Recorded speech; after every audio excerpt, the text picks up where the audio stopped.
नमस्कार। ब्रेक के बाद खबरों में एक बार फिर से आपका स्वागत है। मैं हूं हेमलता और खबरों की शुरुआत करते हैं राजधानी रांची से। झारखंड विधानसभा के विशेष सत्र में झारखंड के नवनियुक्त मुख्यमंत्री चंपई सोरेन ने कल 47 मतों से विश्वास मत हासिल कर लिया। वहीं विपक्ष को 29 वोट मिले। वहीं फ्लोर टेस्ट से पहले झारखंड के पूर्व मुख्यमंत्री हेमंत सोरेन कोर्ट से विशेष अनुमति लेकर फ्लोर टेस्ट में शामिल होने के लिए पहुंचे। इधर विश्वास मत हासिल करने में किसी प्रकार की कोई अड़चने नहीं देखी गई। सत्ता पक्ष के विधायक सभी एकजुट रहे। इस तरह से झारखंड के मुख्यमंत्री चंपई सोरेन ने सोमवार को विधानसभा में बहुमत हासिल कर लिया। वहीं विधानसभा के विशेष सत्र में चंपई सोरेन की ओर से विश्वास मत पर प्रस्ताव सदन में पेश किया गया। आज 2019 में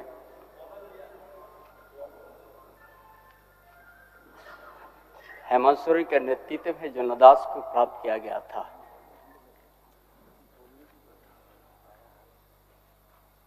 और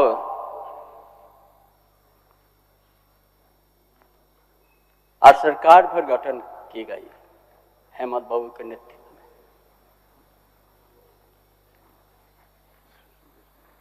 गठन करने के साथ साथ ही हमारा विपक्ष के माननीय साथीगण अस्थिर करने के लिए प्रयास किया और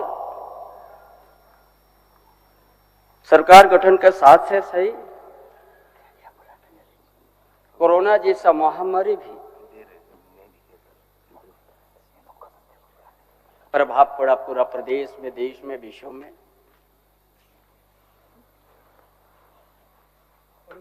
और ऐसा परिस्थिति में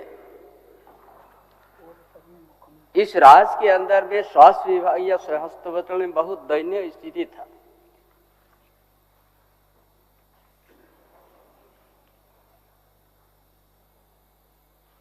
जो पिछले हमारा विपक्ष की सरकार जो तत्काल रघुवर दास के नेतृत्व में चला डबल इंजन सरकार,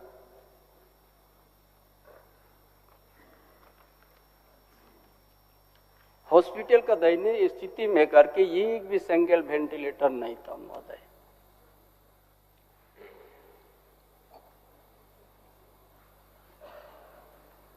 हमारे हेमंत सोरेन ने ऐसा कुशल नेतृत्व करके उस महामारी में भी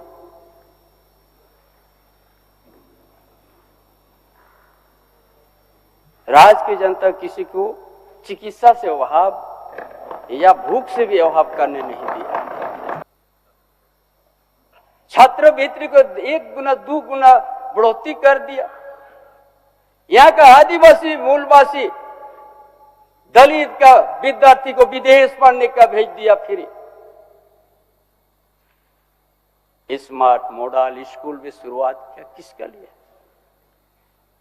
ये सोच के ये योजना लाया हेमंत बाबू ने, जिस घर में कभी शिक्षा का दिया नहीं जला, हम उस परिवार में दिया जलाएंगे, एक दिन अपने पैर से खड़ा होगा।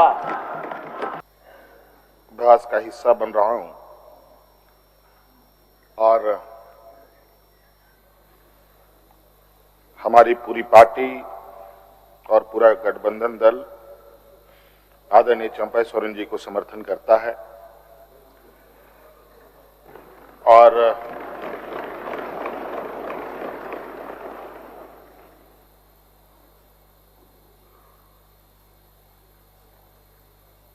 मैं कहना चाहूंगा 31 जनवरी की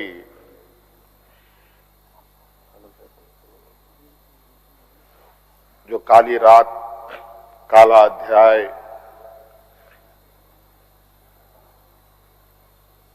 देश के लोकतंत्र में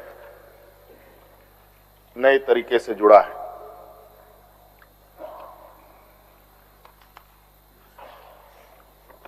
इकतीस तारीख रात को देश में पहली बार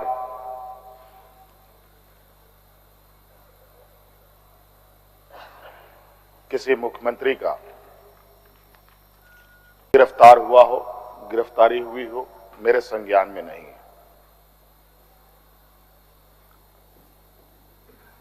ये मुझे लगता है ये पहला घटना है और मुझे लगता है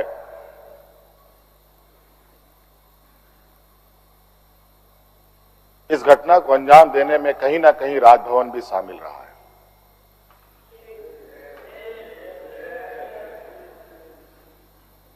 और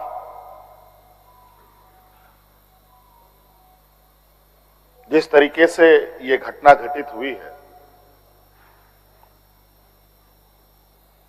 मैं बहुत आश्चर्यचकित हूं।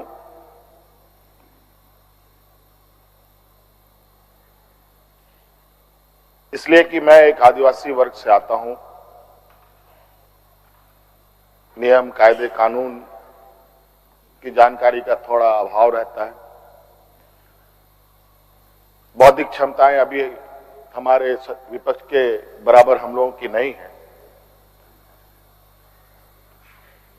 लेकिन सही गलत की समझ तो हर इंसान भी रखता है, हर जानवर भी रखता है। आंसू वक्त के लिए रखूंगा, आप लोगों के लिए आंसू का कोई मतलब नहीं। आदिवासी दलितों का, पिछड़ों का, आदिवासी के आंसुओं का कोई मोल नहीं। वक्त आने पर हम इनके एक एक सवालों का जवाब और एक एक इनके षड्यंत्र का जवाब वक्त आने पर बड़ी माकूल तरीके से दिया जाएगा। अध्यक्ष महोदय, खैर इतना तो हम लोग बुद्धि ज्ञान है नहीं, लेकिन समय ऐसा भी नहीं है, समय से बड़ा बलवान धरती में कोई नहीं है और वक्त फिर घूमेगा और फिर हम आपके सामने उपस्थित होंगे और इतनी मजबूती के साथ उपस्थित होंगे कि फिर जो षड्यंत्र कर रहे हैं वो षड्यंत्र आपके धरे के धरे रहे और इस देश के और अपने राज्य के आदिवासी दलित पिछड़ों के लिए इतना मान्य नेता प्रतिपक्ष इतना खबर नहीं रखिएगा राजनीति में तो चलेगा। सब खबर है, शांति रखिए। चलिए बोलिए बोलिए। अध्यक्ष महोदय, morning shows the days, morning shows the days. सुबह बता देता है दिन कैसा होगा। ये सरकार का पहला कदम ही बता रहा है कि दिन कैसा होने वाला है। आदरणीय चंपई सोरेन जी मुख्यमंत्री पद का शपथ लेते हैं, 2 और विधायक शपथ लेते हैं। कांग्रेस से एक, आरजेडी से एक, तीनों गठबंधन है, कांग्रेस, आरजेडी और जेएमएम का कैबिनेट होता है। विश्वास का मत साबित करने के लिए कैबिनेट बुलाया जाता है, सत्र आहूत किया जाता है। महामहिम राज्यपाल के अधीन लोकतंत्र की दुहाई दे रहे थे अभी सब लोग। आपको इतना बेसिक ज्ञान होना चाहिए कि लोकतंत्र में जो सरकार होती है उसकी पूरी सत्ता अधिनित रहती है राज्यपाल, गवर्नर, महामहिम गवर्नर के हाथों में। वो आते हैं और गवर्नर अपनी सरकार, मतलब चंपई जी की सरकार, जेएमएम, आरजेडी और कांग्रेस की सरकार के उपलब्धियां बताने का काम करते हैं जो इन्होंने लिखा है। एक कोई पीएमओ से लिख करके नहीं आया है, सीएमओ से लिख करके आया। और क्या व्यवहार होता है इनका साफ दिखलाता है कि इस सरकार में इनका विश्वास नहीं है। चंपई जी सिर्फ और सिर्फ मजबूरी के कारण बनाया गया। चंपई जी को अवसर कैसे मिला? आप ठीक कहा कि 5 साल के लिए जनादेश मिला था। कैसे अवसर मिला? 5 साल का जनादेश को 4 साल में ही आपने गवा दिया। माननीय सदस्य बोलने। वहीं कांग्रेस के भारत जोड़ो न्याय यात्रा के तहत पार्टी के आला नेता राहुल गांधी राजधानी रांची पहुंचे। उन्होंने यहां शहीद मैदान में जनसभा को संबोधित किया। इस सभा में भारी संख्या में पार्टी नेताओं, कार्यकर्ताओं के अलावा आम लोग भी शामिल हुए। इस मौके पर कांग्रेस विधायक, प्रदेश अध्यक्ष, प्रदेश प्रभारी सहित विभिन्न जिला और विभागों के लोग मंच साझा करते देखे गए। इस जनसभा में आए लोग मुख्य रूप से HECL को बचाने की मांग को लेकर राहुल गांधी के समक्ष बैनर और पोस्टर लेकर नजर आए। इस जनसभा में विशेष रूप से कांग्रेस के युवा विंग NSUI का योगदान देखा गया। जनसभा को संबोधित करते हुए कांग्रेस के आला नेता राहुल गांधी ने कहा कि HECL को बचाने को लेकर हर संभव प्रयास किया जाएगा ताकि कर्मियों को न्याय मिल सके। वहीं सरना धर्म कोड को लेकर उन्होंने विशेष पहल किए जाने की बात कही। पिछले चुनाव में हमने कहा था कि हर गरीब व्यक्ति के बैंक अकाउंट में महीने के 6,000 रुपए सीधा बैंक अकाउंट में कांग्रेस पार्टी डालेगी। वो योजना नहीं आई क्योंकि हमारी सरकार नहीं आई, मगर उस योजना से आपको फायदा होगा। बहुत फायदा होगा। हम लोग के कोई रोजगार आज तक कभी मिलवे नहीं किया जब से कांग्रेस खत्म हुआ है। जब हम लोग के देखिए नहीं रहे तो खत्म है ना सर। हम लोग बाल बच्चा को रोजगार चाहिए और पानी चाहिए। प्रधानमंत्री आवास योजना से हुआ कुछ नहीं सर, कुछ नहीं। क्या फायदा होता है जनधन अकाउंट से? कुछ नहीं सर। वहीं फ्लोर टेस्ट के बाद मुख्यमंत्री चंपई सोरेन सहित सत्ता पक्ष और विपक्ष के विधायकों ने क्या कहा, ये सुनते हैं। सरकार की योजना खाका तय किया है, इसको बहुत तीव्र गति से काम शुरू करेंगे और विधि व्यवस्था से लेके हर तरह के सब दुरुस्त रहेगा। यहाँ की प्रदेश की जनता का हित में अच्छा काम करेंगे। देखिए उनका ही ये सब है, उनका आदत हो चुका है महाराष्ट्र से, बहुत जगह से उनका आदत बना है। इसीलिए हम उस परंपरा उस संस्कार से हम थोड़ा दूर है। इस तरह का हम नहीं कहीं कहते, उस तरह का हम जवाब देने को भी ठीक नहीं लगता। अच्छा सर, मंत्रिमंडल विस्तार जल्दी करेंगे। भरोसा नहीं है, तभी ये स्थिति पैदा हुई। वो सोच रहे हैं बीजेपी खरीद लेगी। हम लोग कहाँ पैसा कह रहे हैं केंद्र में सत्ता है, हर जगह सत्ता है तो पैसे से खरीद लेंगे। भारतीय जनता पार्टी इस प्रकार की कोई गलत काम नहीं करती है। हाँ। हम डेमोक्रेसी को कोई दुकान नहीं बनाते हैं। जो लोग परिवार और पैसे के लिए सिर्फ राजनीति करते हैं वो लोग ये सब धंधा करते हैं। वो कह रहे हैं कि भाई गठबंधन की सरकार जो वर्तमान में ये बहुमत में है, लेकिन जानबूझ करके इस बहुमत को डिस्टर्ब करने का प्रयास किया गया। एक माहौल बनाया गया जिस कारण हेमंत जी को अपदस्थ होना पड़ा, लेकिन सरकार को अपदस्थ करना चाहती थी, उनकी मंशा पर पानी फेर दिया है हमारी चट्टानी एकता ने, कांग्रेस जेएमएम आरजेडी वामपंथियों की एकता ने। और हमें लगता है कि हेमंत जी ने जो एक रेखा खींची है विकास की, कल्याणकारी योजनाओं की, वर्तमान मुख्यमंत्री और यह सरकार उस रेखा को गहरी और लंबी करेगी। सरकार जो गई थी वो पार्ट 2 के लिए तैयार खड़ी है। वो 4 साल में गई है, 4 महीने में जाने के लिए तैयार खड़ी है। भाई लोग अपनी गलतियों से सुधार करते हैं, सीखते हैं और आगे बढ़ते हैं। लेकिन जैसा आज व्यवहार दिखा, जैसा दिखा, वो जो उसी भ्रष्टाचार के चीज़ों को, लॉ एंड ऑर्डर के उस हाल को, अभी कल ही भारतीय जनता पार्टी के एक अनुसूचित मोर्चा के कार्यकर्ता को गोली मार के दिन दहाड़े लोहरदगा में हत्या कर दी गई। इस तरह से जो लॉ एंड ऑर्डर डिविजन उसी को आगे बढ़ाना चाहते हैं। विधानसभा ने थोड़ी उनके ऊपर चार्ज फ्रेम करने का काम किया है। आप जो चार्ज फ्रेम हुआ है वो एजेंसियां की हैं और वो न्यायपालिका के शरण में जाने वाले, वहां से लेके आइए ना। इस तरह से यहाँ आकर के दहाड़ने से यार बोलने से कुछ नहीं होता है। भारत संविधान से चलता है और संविधान के में किसी को कोई स्पेशल प्रिविलेज नहीं है कि आप आदिवासी दलित हैं इसलिए आपके ऊपर भ्रष्टाचार कर लेंगे तब भी आप पे कोई कार्रवाई नहीं होगी। उनके पास बहुमत पेश किया, जिसके पास जितना समर्थन था उतना समर्थन दोनों तरफ मिला। एक विधायक अनुपस्थित थे और मैंने तटस्थ रहना उचित समझा। मेरे मन में यही है कि सरकार अच्छा काम करेगी उसकी प्रशंसा करेंगे और काम गलत करेगी, अच्छा नहीं करेगी, उसकी आलोचना करेंगे।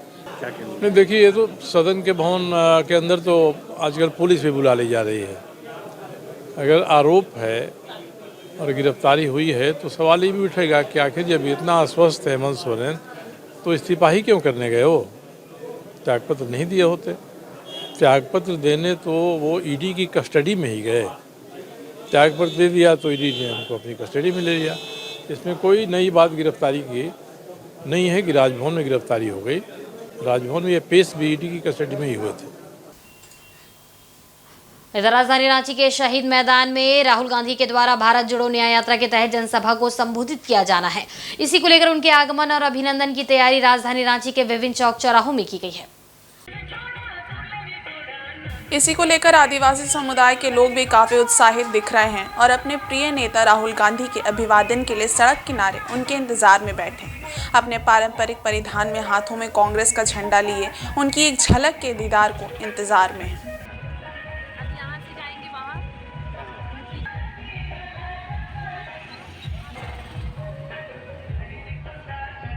गांधी का इंतजार कर रहे हैं।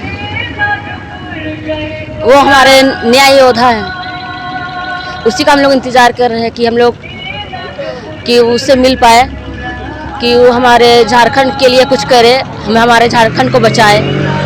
जो हमारे आदिवासी में जो अभी जो क्या बोले उसको, हमारे जो आदिवासी के जो न्याय करेंगे वही राहुल गांधी जो ही करेंगे, तो उन्हीं का हम लोग इंतजार कर रहे हैं। क्या उम्मीद है उनका?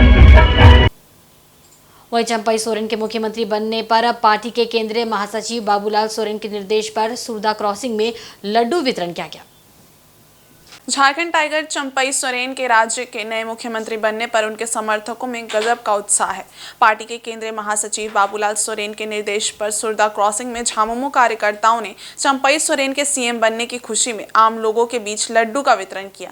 मुसाबनी के सुरदा क्रॉसिंग चौक पर झामुमो कार्यकर्ता और चंपई सोरेन के समर्थकों ने लड्डू वितरण के साथ चंपई सोरेन जिंदाबाद, हेमंत सोरेन जिंदाबाद, दिशोम गुरु शिबू सोरेन जिंदाबाद के नारे भी लगाए।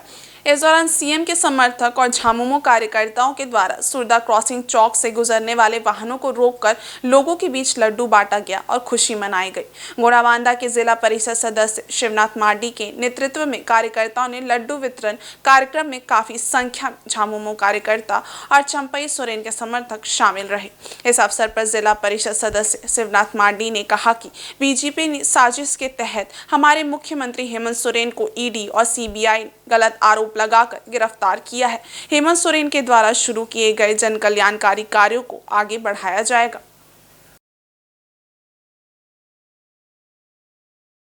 आज हमारे झारखंड टाइगर श्री चंपई सोरेन मुख्यमंत्री बनने की खुशी से आज कुर्सिंग चौक पर हम लोग उसी खुशी से हम लोग लड्डू बांट रहे हैं। वही खुशी है जो हम लोग का जो विकास का गति है, जो हम लोग का पूर्व सीएम मुख्यमंत्री जो हेमंत सोरेन था उसको ईडी सीबीआई लेकर उसको अरेस्ट किया गया, तो उसका बावजूद हमारा झारखंड सरकार की तहत जो नियम तहत के पालन करते हुए जो दूसरा मुख्यमंत्री हम लोग को अपना अस्तित्व को बचाने के लिए बनाया गया चंपई सोरेन को, उसी खुशी से हम लोग आज लड्डू बांट रहे हैं कुर्सिंग में। और पोटका के नेताजी सुभाष स्कूल में वार्षिक उत्सव सा रंगारंग कार्यक्रम का आयोजन किया गया। मौके पर कुलपति मदन मोहन सिंह ने कहा कि कैश के लिए नहीं, मैंने शौक से ग्रामीण क्षेत्र में विद्यालय की स्थापना की है ताकि ग्रामीण क्षेत्र के बच्चे प्रतिभावान हो सके। नेताजी सुभाष पब्लिक स्कूल में वार्षिक उत्सव से रंगारंग कार्यक्रम का आयोजन किया गया। कार्यक्रम में बड़ी संख्या में विद्यालय के बच्चों ने भाग लिया। वहीं कार्यक्रम की शुरुआत मुख्य अतिथि कुलपति मदन मोहन सिंह ने की। वहीं मौके पर चेयरमैन M.K. झा, प्रधानाध्यापक अवधेश कुमार शर्मा आदि का पारंपरिक तरीके से स्वागत किया गया। अतिथियों द्वारा दीप प्रज्वलित कर कार्यक्रम का शुभारंभ किया गया। इसके बाद बच्चों ने एक से बढ़कर एक कार्यक्रम प्रस्तुत कर उपस्थित विद्यालय के छात्रों, अतिथियों एवं अभिभावकों का खूब मनोरंजन किया।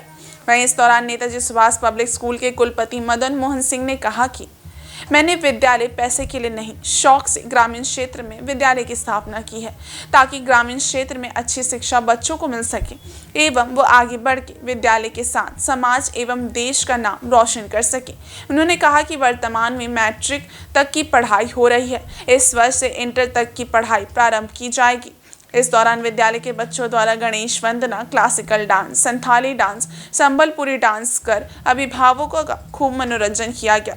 मुख्य अतिथि द्वारा नर्सरी से 10वीं वर्ग के बच्चों को वार्षिक शैक्षणिक सत्र में बेहतर प्रदर्शन करने वाले छात्र छात्राओं को पारितोषिक एवं सर्टिफिकेट देकर सम्मानित किया गया। स्कूल हल्दी पोखर का एनुअल फंक्शन था। आप देखे ही बच्चे कितने उत्साहित हैं। ये रूरल एरिया के बच्चे हैं, टाउन को फेल किए हुए हैं। इनको मोटिवेट हम लोग कर रहे हैं कि आप भाई दुनिया में अच्छा काम करिए, पढ़िए। आपको यूनिवर्सिटी तक की सुविधा यहाँ नेताजी सुभाष ग्रुप देगी और हल्दी पोखर से फ्री सेवा देगी यूनिवर्सिटी पोखरी भेजने के लिए। और इनको उच्चतर शिक्षा प्रोफेशनल कोर्स का भी दिया जाएगा और ये नौकरी लेकर निकलेंगे। ग्रामीण क्षेत्र से आते हैं, मेरा घर ग्रामीण क्षेत्र में बिहार में आरा में है। हम मजबूरी समझते थे ग्रामीण क्षेत्र के, उसको देखकर हमने यहाँ स्कूल खोला और मेरा अधिकांशतः स्कूल रूरल एरिया में है, यूनिवर्सिटी भी रूरल एरिया में और वह रूरल टाउनशिप हो गया है। जमशेदपुर के ग्रेजुएट महिला महाविद्यालय के इंटर के 8 छात्राओं का परीक्षा प्रवेश पत्र उन्हें अभी तक प्राप्त नहीं हुआ है, जबकि कल यानी मंगलवार से उनकी परीक्षाएं शुरू हो रही है। इन छात्राओं ने छात्र आजसू के साथ मिलकर जिला मुख्यालय के समक्ष प्रदर्शन किया, साथ ही इन्हें परीक्षा में शामिल होने की अनुमति प्रदान करने की मांग उठाई।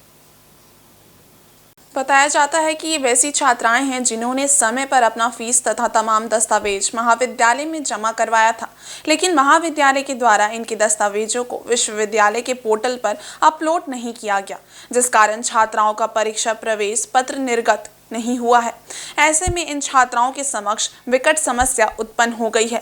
इन्होंने जिले के उपायुक्त के समक्ष मांग उठाई है कि जिले के उपायुक्त इसमें हस्तक्षेप कर इन छात्राओं को परीक्षा में शामिल होने की अनुमति प्रदान करें। वहीं छात्राओं ने कहा कि कॉलेज प्रबंधन की लापरवाही के कारण हम लोगों की 1 साल की पढ़ाई बर्बाद हो गई है। कल से इंटर की परीक्षा है और एडमिट कार्ड नहीं आने से हम लोग परीक्षा में शामिल नहीं हो पाएंगे। उपायुक्त से भी गुहार लगाई है कि हम लोगों को परीक्षा लिखने दिया जाए, जिससे हम लोगों की पढ़ाई बर्बाद ना हो।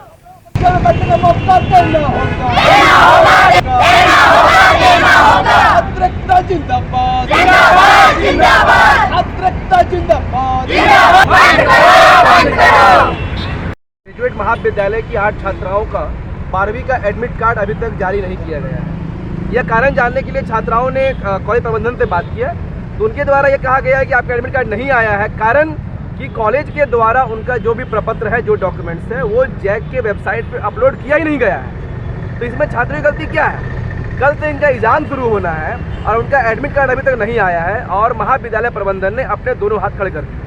जैक चेयरमैन से बात हुआ है, जैक सेक्रेटरी से बात हुआ है, कोई भी अपना खोलने का उपाय में वो लोग नहीं दिख रहे हैं अभी, और कोई सीधे मुंह बात नहीं कर रहे हैं। आखिर मजबूरी के कारण आज हम लोग जिला के मालिक उपायुक्त महोदय के पास में आए हैं, अपनी मांग, अपनी पीड़ा को दिखाने के लिए यहाँ पर आए हैं कि सर, बच्चों ने समय रहते हुए शुल्क भी जमा किया, आवेदन भी दिया, अपना डॉक्यूमेंट भी जमा किया, इसके बावजूद इन छात्राओं का 1 साल बर्बाद होने के कगार पे है। इसकी जिम्मेदारी कौन लेगी? आप क्षेत्र के गार्जियन हैं, हम आपसे आवेदन करने आए हैं कि सर, किसी भी कीमत पे अपने बच्चों को समझते हुए इनका एग्जाम जो कल से होने वाला है, उस एग्जाम में इनको बैठने का अवसर दिया जाए और बाकी जो प्रक्रिया है वो बाद में किया जाए, लेकिन पहला प्राथमिकता हमारी ये है कि इन छात्राओं को एग्जाम में शामिल करने का अवसर दिया जाए। अगर ऐसा नहीं होता है तो निश्चित तौर पे महाविद्यालय प्रबंधन के खिलाफ हम लोग खूब आंदोलन करेंगे और महाविद्यालय कैंपस में ही हम लोग आने वाले समय में भूख हड़ताल पे बैठने का काम करेंगे। हम लोग का एडमिट कार्ड नहीं मिलता है तो हम लोग कॉलेज के आगे भूख हड़ताल पे बैठ जाएंगे कि हम लोग का एडमिट कार्ड नहीं मिलेगा तो नहीं चलेगा, हम लोग का 1 साल बर्बाद नहीं होने देंगे। हम लोग कितना मुश्किल से पढ़ने आते हैं। मेरा ये सवाल शिक्षा मंत्री और मुख्यमंत्री से है कि हम लोग किसके पास जाए एडमिट कार्ड के लिए? हम लोग जहाँ जा रहे डीओ पास जा रहे, जहाँ जा रहे, हमारे यहाँ तक कि ग्रेजुएट कॉलेज के प्रिंसिपल भी हाथ खड़ा कर दी को कुछ नहीं कर पाएंगे। हम लोग कहाँ जाए? मुख्यमंत्री से मेरा सवाल है, शिक्षा मंत्री से सवाल है कि क्या कर रहे हैं, हम लोग कहाँ जाए? हम लोग को जिंदगी का सवाल है, भविष्य का सवाल है। हम लोग बहुत मुश्किल से पढ़ने आते हैं और ऐसा होगा हम लोग के साथ जब हम लोग को कोई गलती भी नहीं है। प्रिंसिपल बोल रही मैं इसमें कुछ नहीं कर सकती, मेरा गलती है पर मैं कुछ नहीं कर सकती, तुम लोग 1 साल बर्बाद होगा। हम लोग क्या करें? नहीं, हम लोग का फॉर्म में कोई त्रुटि नहीं था। हम लोग समय अनुसार शुल्क और फॉर्म दोनों जमा किए थे, उसका चालान स्लिप और सबूत है हम लोग के पास, फिर भी कॉलेज बोलता है कि मेरा गलती है, फिर भी हम कुछ नहीं कर सकते। तुम लोग 1 साल बर्बाद होगा। बताइए हम लोग कहाँ जाए? हम लोग डीओ पास भी गए, वो भी बोलते हैं हम कुछ नहीं कर सकते। बताइए हम लोग मुख्यमंत्री क्या कर रहे हैं? बताइए लोग किससे कौन होगा हम लोग को जवाब दे? कौन हम लोग को जवाब देगा कि हम लोग कहाँ जाए, क्या करें? बर्बाद होने दे। इधर परसोडी थाना अंतर्गत गैताडी से 2 फरवरी से लापता 4 वर्षीय बच्ची का शव गांव के बाहर एक कुएं से बरामद हुआ है। इधर शव मिलने से क्षेत्र में सनसनी फैल गई है। कहा जा रहा है कि गैताडी निवासी मोइका आल्टा की 4 वर्षीय बच्ची चंदू कुई घर के बाहर से खेलते हुए 2 फरवरी को लापता हो गई थी। परिजनों ने काफी खोजबीन की परंतु उसका कुछ पता नहीं चल पाया। इसके बाद इस संबंध में थाना में मामला दर्ज कराया गया। सोमवार को परिजनों ने बच्ची का शव कीनूजी गांव के पास एक खेत में स्थित कुएं में पाया। बच्ची पानी में आधी डूबी हुई अवस्था में थी। इसके बाद तत्काल पुलिस को इसकी सूचना दी गई। पुलिस मौके पर पहुंची, शव को बाहर निकालकर पोस्टमार्टम के लिए भिजवाया। थाना प्रभारी राम कुमार वर्मा ने बताया कि बच्ची 2 फरवरी को घर के पास खेल रही थी, वहीं से वहां गायब हो गई थी। अगले दिन माता पिता थाना पहुंचे और मामला दर्ज कराया था। वहीं सोमवार को शव बरामद हुआ है। फिलहाल शव को पोस्टमार्टम के लिए भेजा गया है। पोस्टमार्टम रिपोर्ट आने के बाद ही मौत के सही कारणों का पता चल सकेगा। बीते दिनांक 2 फरवरी को बच्ची अपने घर के पास ही खेल रही थी, वहीं से वो गायब थी। जिस संबंध में उनके माता पिता थाना आए थे और इस संबंध में केस भी दर्ज किया है, थाना के द्वारा किया गया है। आज उस बच्ची का डेड बॉडी कुआं में मिला, जिसे हम लोग पोस्टमार्टम हाउस भेज दिए हैं और डॉक्टरी जांच के बाद ही इस संबंध में पता चलेगा। मृत्यु का कारण के संबंध में स्पष्ट पता चला। भी स्पष्ट रूप से कुछ नहीं कहा जा सकता कि उसकी मृत्यु कुआं में डूबने से हुई या किसी के द्वारा हत्या किया गया। इसके आवेदन इसके पिता लोग पहले दिए? हाँ, पहले दिए हुए थे। इस पर केस दर्ज है, 3 तारीख को ही केस दर्ज है। जमशेदपुर के विधि व्यवस्था डीएसपी के रूप में तौकीर आलम ने सोमवार को अपना पदभार ग्रहण किया। निवर्तमान एएसपी सुमित कुमार अग्रवाल ने सर्वप्रथम नए डीएसपी को पुष्पगुच्छ देकर स्वागत किया। इसके बाद पदभार सौंपा। इसके उपरांत आवश्यक कागजी कार्रवाई पूरी की गई। डीएसपी तौकीर आलम ने अपने क्षेत्र के अंतर्गत आने वाले सभी थानों का निरीक्षण किया और थानेदारों से मिलकर विभिन्न मुद्दों पर चर्चा की। उन्होंने अपनी प्राथमिकताएं गिनाते हुए बताया कि ये उनकी चौथी पोस्टिंग है। वे एसटीएफ चाईबासा जिला और सीआईडी में रह चुके हैं। अब जमशेदपुर में डीएसपी लॉ एंड ऑर्डर का पदभार मिला है। उन्होंने बताया कि आने वाले समय में चुनावी माहौल रहेगा, इसमें किसी तरह का व्यवधान उत्पन्न न हो, इस पर ध्यान केंद्रित रहेगा। लोग आपसी सद्भाव और समन्वय बनाकर काम करें, इसका प्रयास किया जाएगा।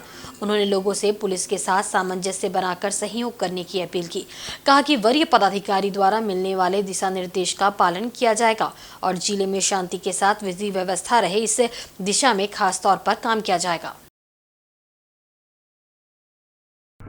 देखिए, ये मेरी चौथी पोस्टिंग है। सबसे पहले मैं एसटीएफ में था, एसटीएफ के बाद मैं चाईबासा में ज़िला में था, उसके बाद मैं सीआईडी में रहा। ये मेरी चौथी पोस्टिंग है। तो चूँकि आज ही मैं ज्वाइन किया हूँ, अभी तो मैं सारे थाना का जुरिस्डिक्शन में देख रहा हूँ कहाँ कहाँ पे क्या समस्याएं हैं। ख़ासकर प्रायोरिटी यही रहेगी कि आने वाले जो समय है अभी फ़िलहाल 2024 का चुनाव का जो माहौल रहेगा, उसमें किस तरह से आपसी सद्भाव लोगों को बना के रखा जाए और फिर आपस के कम्युनिटीज़ जो हैं वो किसी भी तरह का कोई नफ़रत के जो होते हैं तरीक़े वो ना अपनाएं और अपना कायदे से रहें ये लोग सब। और दूसरा ये है कि देखिए, यहाँ पे लॉ एंड ऑर्डर का जो सिचुएशन है वो तो मुझे लगता है कि यहाँ पे बहुत ज़्यादा कुछ ऐसा तो नहीं है, लोग शांति प्रिय ही हैं, लेकिन फिर भी महिलाओं और बच्चों के प्रति कोशिश पुलिस प्रशासन की रहेगी कि वो लोग बिल्कुल हम लोग उसे संवेदनशील तरीके से उसे देखें और पुलिस एक विधि सम्मत कार्रवाई करे इन चीज़ों को लेकर। इधर कोवाली थाना क्षेत्र के बागतीपाड़ा के रहने वाले 30 वर्षीय देवव्रत रजक बीते 17 जनवरी से लापता थे। इस मामले में परिजनों द्वारा एक लिखित आवेदन कोवाली थाना में देते हुए गुमशुदगी का मामला दर्ज कराया गया था। वहीं सोमवार की सुबह बंगाली पाड़ा के पीछे तालाब में शव मिलने से सनसनी फैल गई, जिसके बाद कोवाली पुलिस एवं इंस्पेक्टर इंद्रदेव राम पहुंचकर मामले की छानबीन की, जिसके बाद तालाब से शव को बाहर निकाला गया। वहीं लापता देवव्रत रजक के परिजनों ने मोबाइल एवं हाथ के कड़े से देवव्रत रजक की पहचान की, जिसके बाद परिजनों ने पोस्टमार्टम करने के लिए ले जाने से रोक दिया। परिजनों की मांग थी कि दोषियों को अविलंब गिरफ्तार किया जाए। वहीं परिजनों द्वारा लिखित आवेदन देते हुए दोषियों के ऊपर कार्रवाई की मांग की है। देवव्रत की मां सुलेखा रजक ने कहा कि मेरी बेटी की एक साजिश के तहत हत्या की गई है। मामले की उच्च स्तरीय जांच होनी चाहिए और दोषी के ऊपर कार्रवाई भी होनी चाहिए। वहीं सुष्मिता रजक ने कहा कि दोषी जो भी हो बचना नहीं चाहिए, क्योंकि ये सरासर हत्या का मामला है। घटनास्थल पर स्थानीय जिला परिषद सूरज मंडल, समाज सेवी उत्पल बोस आदि उपस्थित रहे। इधर मामला को सुलझाने में इंस्पेक्टर इंद्रदेव राम, पोटका थाना प्रभारी विनोद टुडू, कोवाली थाना प्रभारी रंजीतू राम द्वारा मामले को शांत कराते हुए शव को पोस्टमार्टम के लिए भेज दिया गया। 17 तारीख से मधु नाम का देवव्रत नाम का लड़का लापता था, जिसका हम लोग गुमशुदा रिपोर्ट करवाए थे थाना में, लेकिन थाना से नहीं मिला। हम लोग को अभी सूचित मिला कि यहाँ पे एक सामने गड्ढा है जिसमें एक डेड बॉडी तैर रहा है।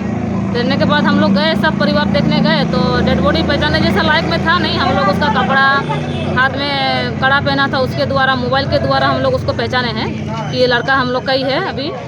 तो अभी हम लोग थाना में दिए हैं रिपोर्ट। हत्या का हम लोग को जैसा लग रहा है कि हत्या किया गया है, तो हत्या के मामले में हम लोग अभी रिपोर्ट थाना में दिए हैं कि थाना से कुछ कार्रवाई करे कि हत्या के मामले में जो दोषी है उन लोग को सबको गिरफ्तार किया जाए। से गायब था 23 तारीख हम उसका गुमशुदगी लिखाया था, लेकिन आज 19 तारीख को उसका लाश मिला एक डब्बा में। क्या मांग रहे हैं? हम बोल रहे हैं कि उन लोग का कार्रवाई करे। उसका हत्या हुआ है, हत्या करके फेंक दिया गया है, उसका उचित कार्रवाई किया जाए। और आज के बुलेटिन में बस इतना ही। कल फिर हाजिर होंगे कुछ नई खबरों के साथ। तब तक देखते रहें इंसाइड झारखंड न्यूज़। नमस्कार।